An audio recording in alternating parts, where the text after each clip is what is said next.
Okay, section 2.5 continued, doing percentage problems. That last video ran out in an unfortunate position. Sorry about that. So we were saying that for example 41 here, 8.25% of $1,000. So we're going to put in 1,000 here is what? And of course we're going to do an X over here.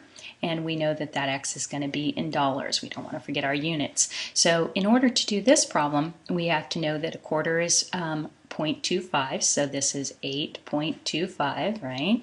And then we'll change that to a decimal by moving the decimal 2 places to the right like that. So we have 0.0825, just like that. And then that gets multiplied by 1,000. And that's going to give us our value of X. So this moves the decimal 3 places to the right, just like that, and therefore X is equal to $82.5,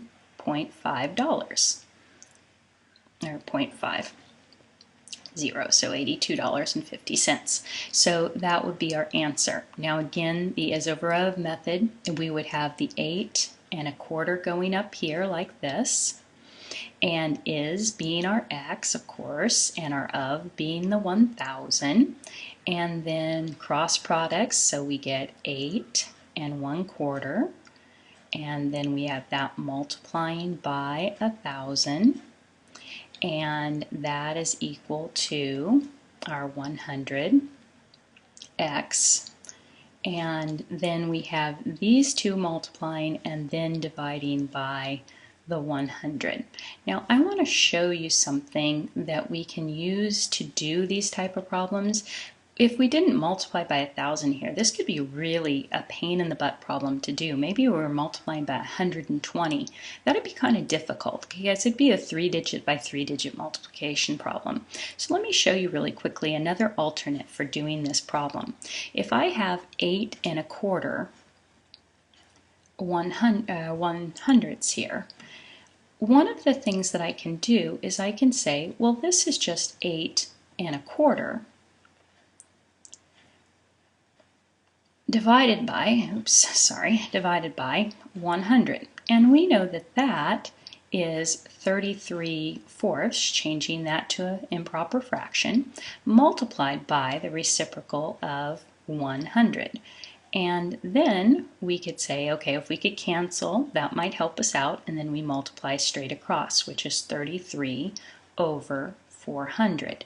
And then when we have to multiply by other numbers, so when we go to multiply this 33/400ths by our other number, which in this case is just 1,000, which is what makes this problem easier, we can do canceling, right? Because this is a multiplication of fraction problems, and we know. So I can cancel out here. I can divide out 100, which leaves the 4, and I can divide out 100, which leaves a 10 up here.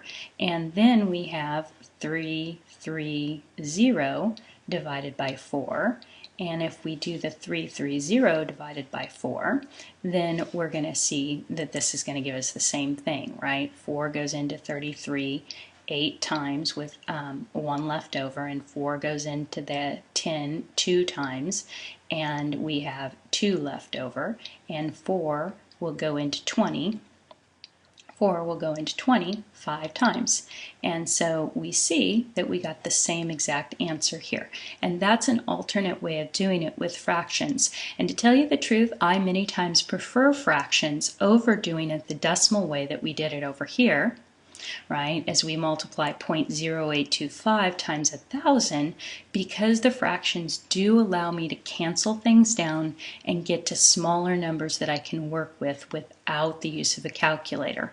Now in this particular instance, it was much more worth our time to convert this to a decimal because we were multiplying by a factor of 100 or of 10, which made it easier. Okay, so that wraps up percentage problems.